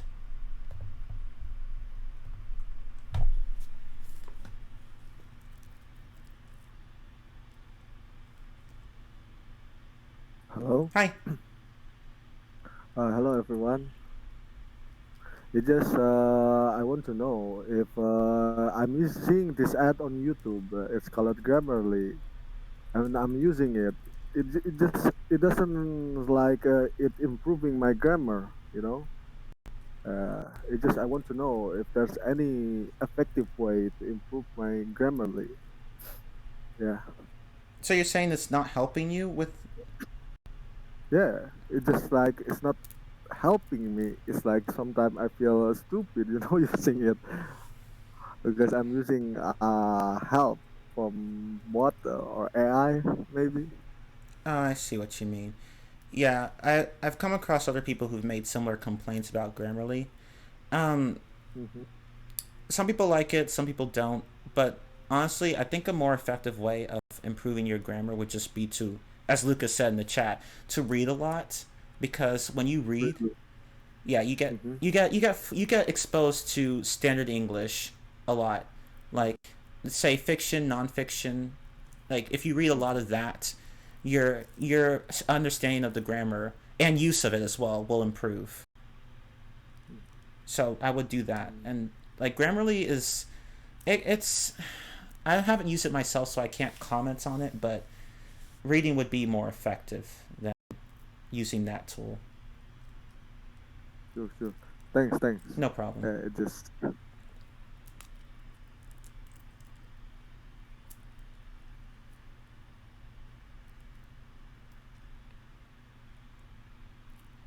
okay. That's it.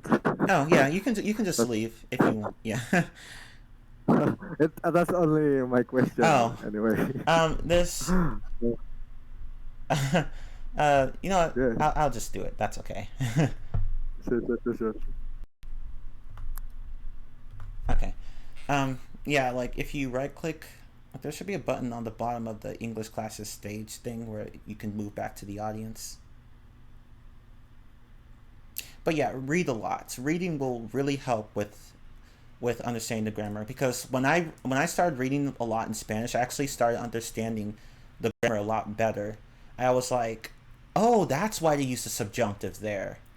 And, "Oh, that's why they use the imperfect there." Like it just reading helps so much with learning the grammar. It really helps. So do a lot of reading. It really helps. And plus you can process sentences at your own pace. So that helps too. Of course you want to read something you mostly understand though. Don't start reading Shakespeare. No, don't do that. Read something that you can actually understand for the most part. With only a few unfamiliar words and phrases here and there. So yeah, if read whatever you can understand for the most part. It doesn't have to be 100% understandable. It just has to be mostly understandable.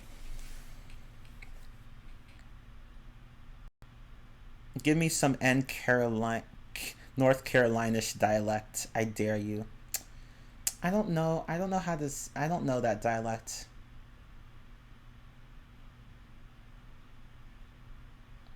Oh yeah, reading also enhances your vocabulary. That too.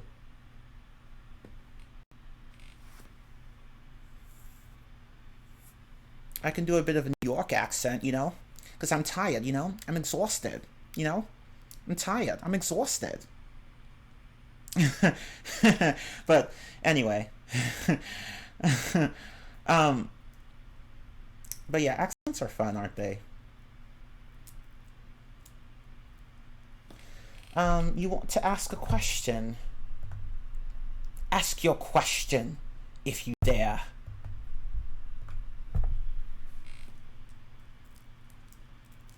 Hello. Hi. So,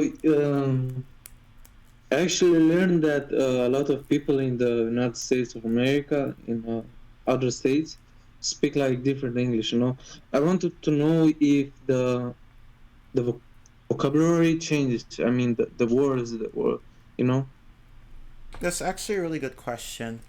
Um, in some cases, yes. Although surprisingly, I can't think of any examples right now. But I'd say the differences in vocabulary between dialects in North America are not as big as the vocabulary differences between American English and British English. But Oh, but yeah, there are differences. I just can't think of any right now though. But it's yeah, because yeah. I think hey in America you say hey, and in England you say "Oi, mate," you know. But I don't know if is that's the case in America because there's so many states, and I guess they have different dialects, but I don't know if the vocabulary changes or like the words. You know what I mean? Yeah, that's what I'm wondering. I just actually here. Hold on. Let me see if I can. Someone said that is Australian. Actually, I've heard some people in United Kingdom say like "Oi mate," but in Australia and United Kingdom they both speak in the same accent. Some people, not everyone. Oh, okay. Huh. I can't seem to find. I can't really seem to find any particular vocabulary differences. Yeah, I actually know about the Indians. You know, Oh wait, no. I'm really curious if they speak a different like English with different words. I mean, I never get informed about this. You know, so I wanted to ask you this question. You know. Oh, actually, I found a few examples. So, in some American dialects, people say pop, but in others, they say soda. Oh. Yeah. You'll hear. Yeah. Like, now, see, I live in the South, so I hear both, but surprisingly, I hear soda more commonly in my area, but in other areas of the South, you will hear pop instead. So. Oh. And another one is. Oh yeah. Another one is sucker and lollipop. So, some people say sucker, some people say lollipop. I say lollipop, but some people say sucker. So, that's also another one. Oh yeah. It's really dope. I mean, you know the people that live in the hotter states, they speak like more like gang. I mean, they speak more like they use more slangs, you know. So, but I don't know if the other people in the other states speak like that, you know. I mean, someone in a can say, "Hey man, can you give me a can of soda?" You know, or like, can you give me a can of pop, or something like that, you know. But like someone in other say can say, "Hey man, can you give me a can of Coca-Cola?" You know, like or like, "Can you give me a can of or can you give me a pop?" You know. That's a good point. Some dialects, and it's not just in English, but in other languages as well. Some dialects are closer to the standard form than others. Like, I see. yeah, like for example, African American vernacular English, uh, they say things like "he be working" um or "my name Jeff" or something like that. Like their grammar is very different from uh standard American English. So some dialects are, uh, they're more deviant than others. So that's a good point. It Yeah, but I'm very curious on the dialects of the people that speak English in other cities, because English is such a old language, and there's so many words, like there are a lot of words, you know. So I'm very curious how the people say speak in English in other states, you know, or like people in Alaska, how do they speak English? Um, do they mix English with other languages? That's like a question to debate, you know, or how people in the near Canada speak English, you know, or the people near Russia, or near the Russia border, you know. That's actually a good point because I can't I can't I don't know how they speak English in say Alaska, but there are some English speakers who actually do mix their English with other languages, Yeah. and yeah, you get what's called, So what was it, a Creole, or in some cases a Pidgin, one of those two, and it's like, yeah. I can debate to that, because so I'm living in Moldova, and my language is Romanian, but I speak Romanian with a bit of Russian words. So people say that the dialect is Moldovan, you know? Oh. Yeah, that's one thing. But people in Romania speak like fluent Romanian. Yeah. Oh, okay, that makes sense. Yeah. Yeah, yeah, that was, I mean, that some, yeah, I think people maybe will mix words, you know, but I think some maybe will have different ones. I don't know. But yeah, I can see that. Yeah. or or have their own English language. I've saw a video that some people speak a different kind of English in I think in Australia.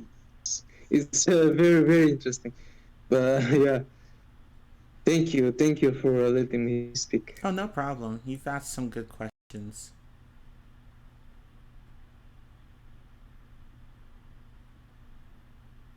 Yeah, like, yeah, dialects in general, they're they're so, the thing about them is that they can lead to so many misunderstandings because you like, say you've learned American English and then you go up to somebody who speaks with a Cockney accent and then it's like, what?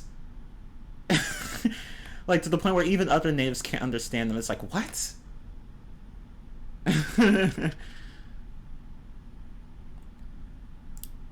And like, that's just the annoying thing about accents. People just speak so differently, and you know it causes misunderstandings. But over time, you get used to them.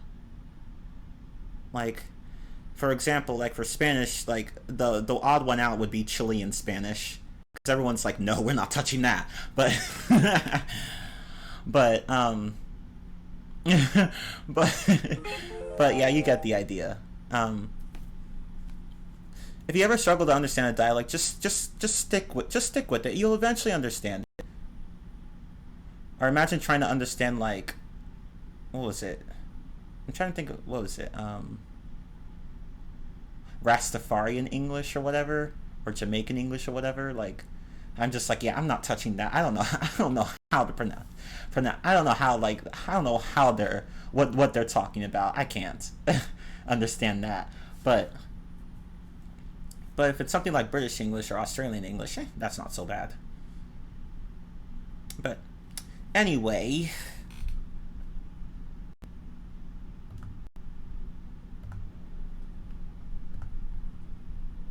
oh, we have another person who wants to speak.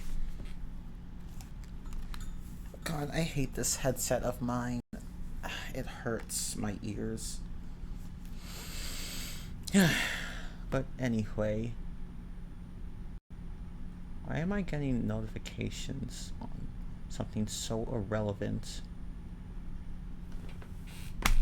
Okay, well, I'll let this, I think I'm gonna stop after this last person. So, let's let him speak.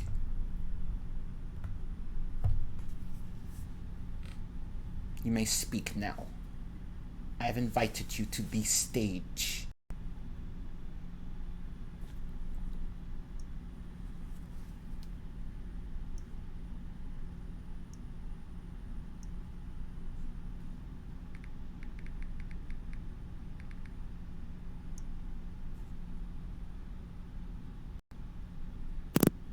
Hey. Hello, everyone.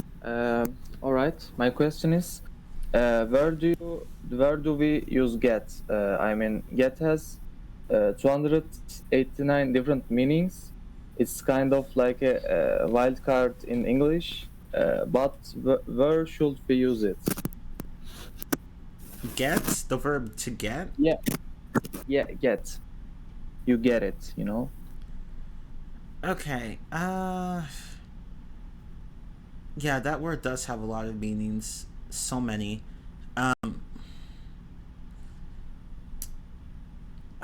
Honestly, it's gonna be hard to explain all of that here, but Yeah. So sorry. no, it's okay. And it doesn't help that because, you know, get can be used in a number of phrasal verbs such as get up, get down, get in, get out, get through, get by. could provide a few examples, but what I would recommend when it comes to verbs like this that have so many meanings, I would just learn each meaning one at a time, and eventually you'll be able to understand pretty much any context where the verb get is used. But like the meaning for get without like any sort of prepositions at the end, it means to obtain or receive something. So, like for example, he gets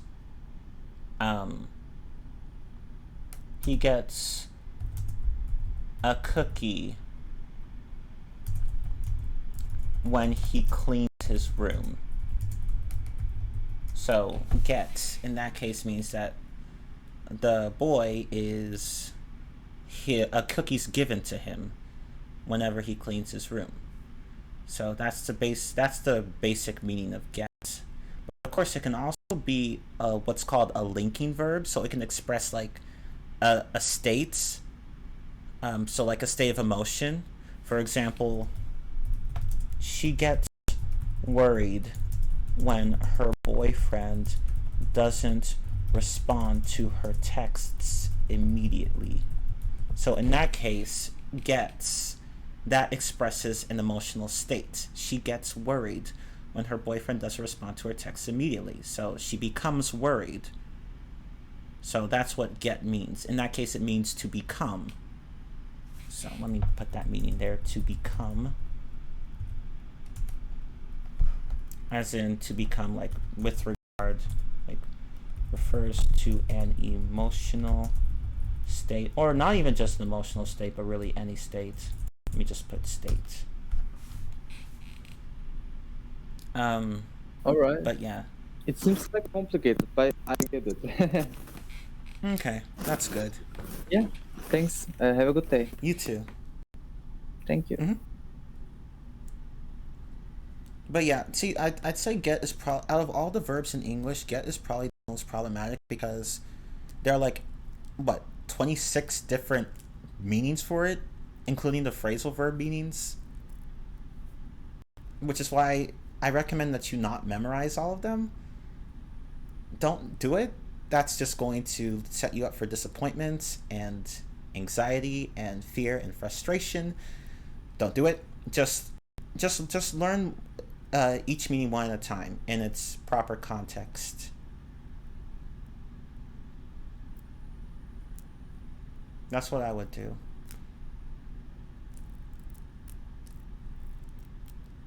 Like with me, like for example, and I'm learning Spanish, and the verb querer has multiple meanings. It can mean to want, or to love, or to intend to do something. And like it can have multiple meanings, and that can be confusing, especially when you want to use the right tense. Like if you want to use, like if you're not sure whether to use quise or quería, that can be confusing. But again, just learn these meanings one at a time, and you'll get it eventually. So don't let the number of meanings of any verb scare you away.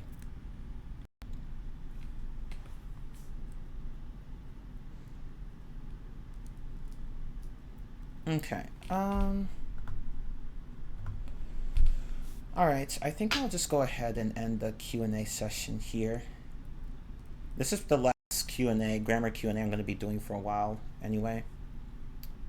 I should have mentioned that earlier, but yeah. This is the last one I'm going to be doing for a while. Tomorrow I'll be doing a Q&A where you could ask me really about anything. Like it could be anything, like what I like to do, how old I am, or where I live, or things about pronunciation or accent or stuff like that. I know it's sad, but but I want to move on to content that's for beginners, because I have not been focusing on beginners enough. So But yeah, tomorrow we'll have a Q&A session. You guys could ask me anything. As long as the question's appropriate, then I don't mind answering it. Pog champ. Yeah, Japanese did yoink a lot of words from English. Like you have roboto and kapukeki and emeraldo and stuff like that. Like there are a lot of loan words. A lot of English loan words. Maku donarado. Korean does it too. Not surprising. Korean does seem like a pretty cool language. It's just that, like, I just don't feel like there's much of a reason for me to learn it, though. At least with Japanese, you know, like, it's like, oh, cool, I can understand anime, but with Korean, it's like, I don't really see much of a reason to. Unless I'm living in that country. Although, with Japanese, there's not much of a reason to learn that either. But, well, sort of. But, anyway. Tiburu. K-pop. Well, yeah, K-pop and K-drama is true. You do have that. As well as J-pops. Although I'm not sure, are J-dramas common? Do people watch those a lot?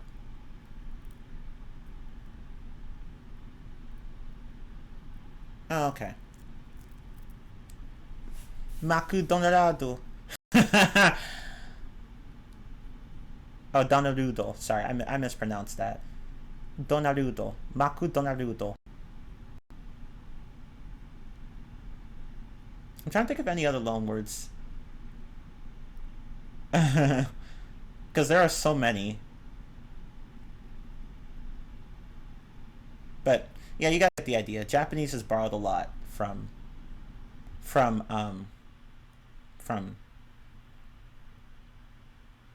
English.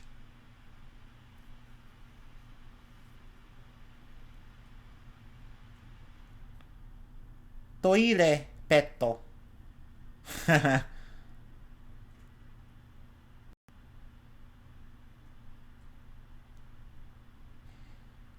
But yeah, that's Nihongo for you. How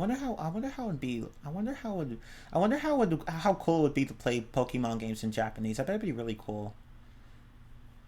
Especially since I know it's not really an issue not to have spaces in Japanese, but because, you know, like, the language is written in a way to where you don't really need the spaces, but, you know, in Pokemon they use spaces and just hiragana, so it's like, yay.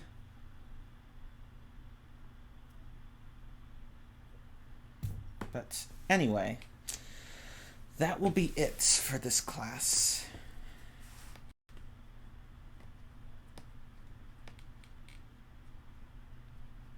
Hopefully you all enjoyed that. You all got so many good questions with your inquisitive minds.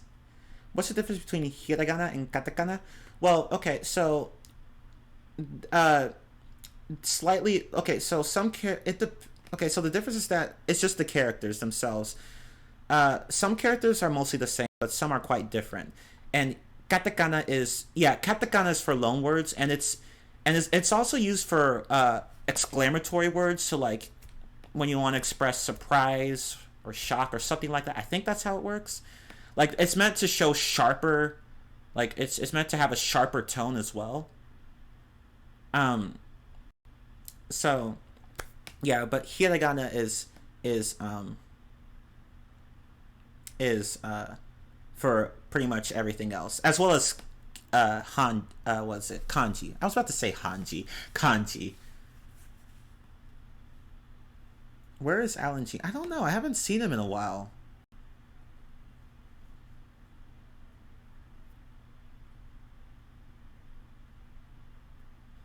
But yeah, and yeah, foreign names are also written in katakana as well. As well as the names of as well as certain titles, like for example, a character from an anime like Naruto. His name, I've seen his name written in katakana instead of hiragana. So yeah, that's another That's also a time when where you use katakana. But anyway.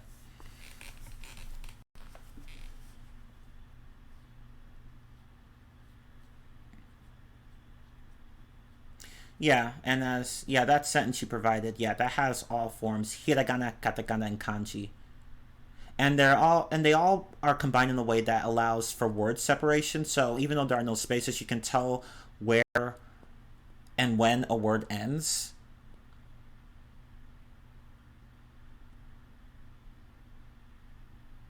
Yeah, kanji.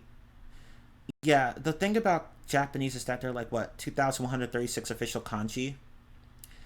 And you're going to need to know a lot of those in order to read a newspaper. So, yeah, and it can take like at least a year to learn a good number of these forms, characters. I mean, but it's possible.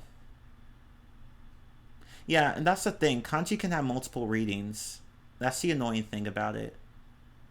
I mean, of course, you could have context. Context helps.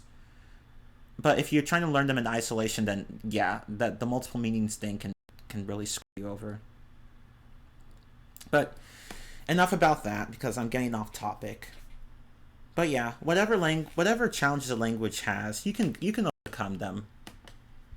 You just need patience, persistence, and determination. But anyway, I will record this lesson. I'll record this lesson. I said record. I'm sorry. I will provide the recording for this lesson on my channel later, sometime today. If not today, then tomorrow. But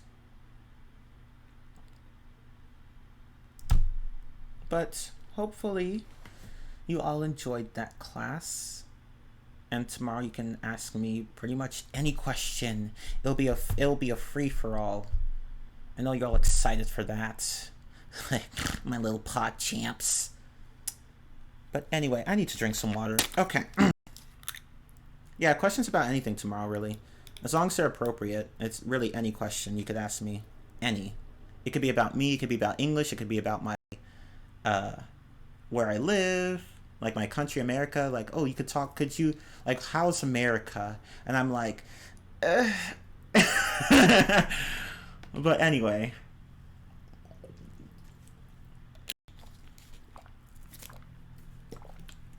But anyway, that'll be it for now. I'm glad you found that funny. But yeah. Thank you all so much for being here. And I will see you all tomorrow. And then the week after that, actually probably not the week after that, the second week after that, I'll start having beginner classes. We'll talk about numbers and shapes and feelings and all that stuff. So for you beginners, don't worry. I got you. Yeah, it was fun. And you're welcome, Lucas. Yeah, and thanks to all of the people here who have also helped with answering the questions. That certainly does help because, again, I had a lot of questions and some of you guys helped me answer them. So thank you for that. Your insight is always appreciated. See, that's why so even if you're not a native speaker, you can still be a great teacher when it comes to teaching English. Because, see, you, unlike native speakers, you struggled with learning the language, so you're aware of the difficulties that people have with it, and you're able to relate better to the students and to explain these difficulties in a better way. So, keep being you, because you guys are awesome. You've helped me explain the English language. But anyway, that's enough of that. Oh, you're welcome. I'm glad you enjoyed the class. But anyway, thank you all so much for being here. I'm Team Ruler 15. I will see you guys next time. Until then, poggers and goodbye.